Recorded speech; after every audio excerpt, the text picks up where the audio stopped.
ସାଙ୍ଗମାନେ ଆପଣ ଗୋଟେ କଥା ଜାଣିଛନ୍ତି? ଟଙ୍କା ନା ଲୁଣ ପରିକା ହୋଇଥାଏ। ଆମ ଖାଦ୍ୟରେ ଜରୁରୀଠୁ ଅଧିକ ଲୁଣ ହୋଇଗଲେ ଯେମିତି ଆମ ଖାଦ୍ୟଟି ସ୍ୱାଦହୀନ ହୋଇଯାଏ, ଆମ ଲାଇଫ୍ରେ ବି ଯେତେବେଳେ ଅଧିକ ଟଙ୍କା ହୋଇଯାଏ ନା, ମୋ ଜୀବନଟା ବି ସେମିତି ସ୍ୱାଦହୀନ ହୋଇଯାଏ। ଅଧିକ ଟଙ୍କା ସ୍ୱାଦ ନଷ୍ଟ କରେ ନା ଆମ ଲାଇଫ୍ରେ। ମାନେ ଜାଣିଛନ୍ତି, ବିଶ୍ୱାସ ଦ୍ୱାରା ସବୁ ସଫଳତା ପାଇହୁଏ।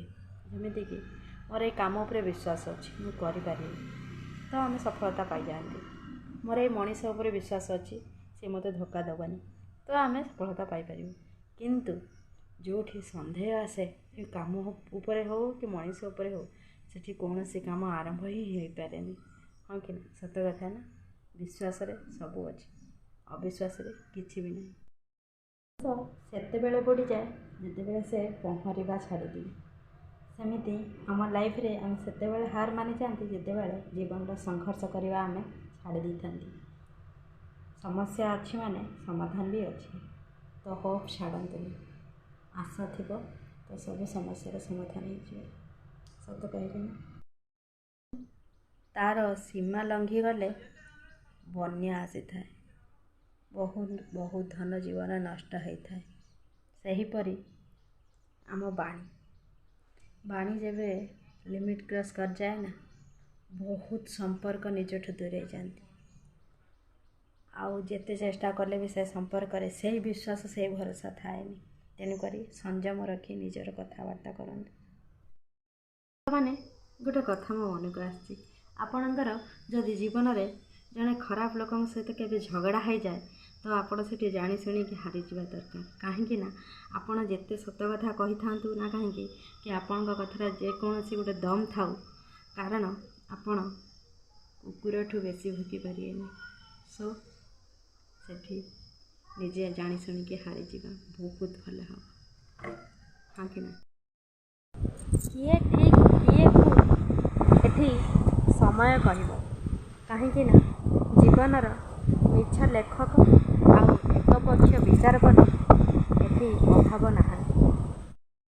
କୌଣସି ତୃତୀୟ ଲୋକର ସାହସ ନା ହୋଇଥାଏ କି ସିଏ ଦୁଇ ଜଣଙ୍କ ଭିତରେ ଫାଟ ସୃଷ୍ଟି କରିଦେବ ଆଉ କଳହ ସୃଷ୍ଟି କରିବ। କଳହ ସେତେବେଳେ ସୃଷ୍ଟି ହୁଏ ପ୍ରଥମ ଆଉ ଦ୍ୱିତୀୟ ଲୋକ, ଏଇ ଦୁଇ ଜଣଙ୍କ ଭିତରୁ କେହି ଜଣେ ଧୋକାବାଜ ହୋଇଥିବ।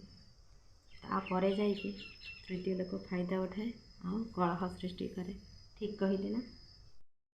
ସମ୍ପର୍କର ଅନ୍ତ ନଥାଏ, ଏହାକୁ ଗର୍ବ, ଅହଙ୍କାର ଆଉ କ୍ରୋଧ ମାରି ଦେଇଥାଏ ସବୁଦିନ। ଆପଣମାନେ ଗୋଟେ କଥା ଜାଣିଛନ୍ତି, ଯେତେବେଳେ ଆପଣମାନଙ୍କ ମନ ବହୁତ ଦୁଃଖ ଥାଏ, କଷ୍ଟ ପାଇସାରିଲା ପରେ ଯେଉଁ ଦୁଃଖଟା ରହେ, ମନର କୋହ କାହାକୁ କହି ହୁଏନି, ସେତେବେଳେ ଆପଣମାନେ କ'ଣ କରିବେ? କିଛି ସମୟ ପାଇଁ ନିରୋଳା ଜାଗାରେ ବସିଯିବେ। ଆଜି ଆପଣ ଯେଉଁଠି ଅଛନ୍ତି ସେଇଠି ପହଞ୍ଚିବା ପାଇଁ ଯେତିକି ଷ୍ଟ୍ରଗଲ୍ କରିଛନ୍ତି, ଆଉ ଯେଉଁ ଟିକିଏ ଖୁସିରୁ ଏତେ ସବୁ ଖୁସି ପାଇଛନ୍ତି, ଆଉ ଆଜି ଟିକିଏ ଦୁଃଖ ପାଇକି ଆପଣମାନେ କହୁଛନ୍ତି କି ମୋତେ ଦୁଃଖ ଲାଗୁଛି, ତ ସେଇଟା, ଏଇ ଦୁଃଖଟା ସେଇ ଖୁସିଠାରୁ ମାନେ 1000 ଗୁଣ କ'ଣ, 1,00,000 ଗୁଣ ବଡ଼। ତ ଆପଣ ଯେଉଁ ଦୁଃଖକୁ ନେଇକି ବସିଥିବେ ନା, 1 ମିନିଟ୍ ପରେ ଦେଖିବେ କି ମୁଁ ବସିଛି କ'ଣ ପାଇଁ, ମୋ ପାଖରେ ତ ଏତେ ସାରା ଖୁସି ଅଛି।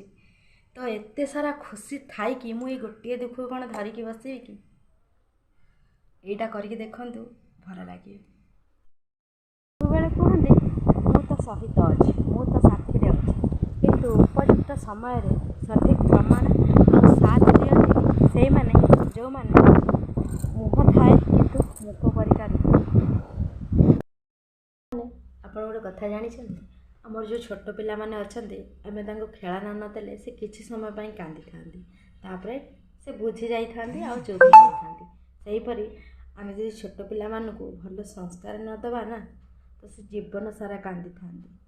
ତ ଯେଉଁଟା ପିଲାମାନଙ୍କର ଦରକାର, ଖେଳନା ବଦଳରେ ଭଲ ସଂସ୍କାର, ସେଇଟା ହିଁ ଦେବା, ଯାହାଫଳରେ ସେ ଜୀବନ ସାରା ହସିବେ ଆଉ ଅନ୍ୟମାନଙ୍କୁ ହସେଇବେ। ଆପଣ ଗୋଟେ ମଜା କଥା ଜାଣିଛନ୍ତି, ଘରର 5-6 ଜଣ ମିଶି ଗୋଟିଏ ବୋହୂକୁ ଖୁସିରେ ରଖିପାରନ୍ତି, କିନ୍ତୁ ସେଇଠି ଆଶା କରାଯାଏ ଗୋଟେ ବୋହୂ ସେ 5-6 ଜଣକୁ ଖୁସିରେ ରଖୁ, ଆଉ ସୁଖ ଶାନ୍ତି ଦେବ।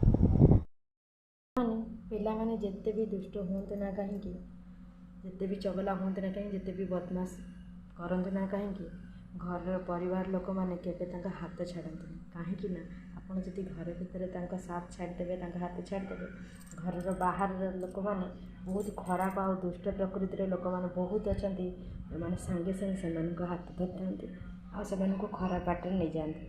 ତେଣୁ ପିଲାମାନଙ୍କୁ ଆମେ ହିଁ ଧରିକି ବସିବା। ତୁମେ ସଫଳତା ପାଇବା ପାଇଁ ଭବିଷ୍ୟତ କେବେ ବଦଳାଇ ପାରିବନି, କିନ୍ତୁ ନିଜର ଅଭ୍ୟାସ ବଦଳାଇ ଦେଲେ ଭବିଷ୍ୟତ ଆପେ ଆପେ ବଦଳି ଯାଇଥାଏ।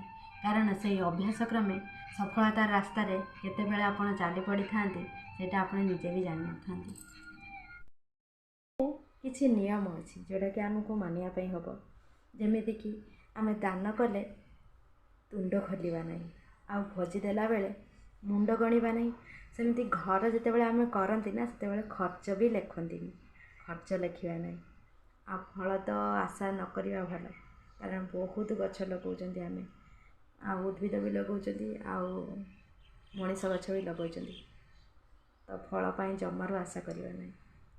ଦାନ, ଭୋଜି, ଘର କରିକି ଖର୍ଚ୍ଚ ଆଉ ଗଛ ଲଗାଇକି ଫଳ, କୌଣସି ଆଶା କରିବା ନାହିଁ।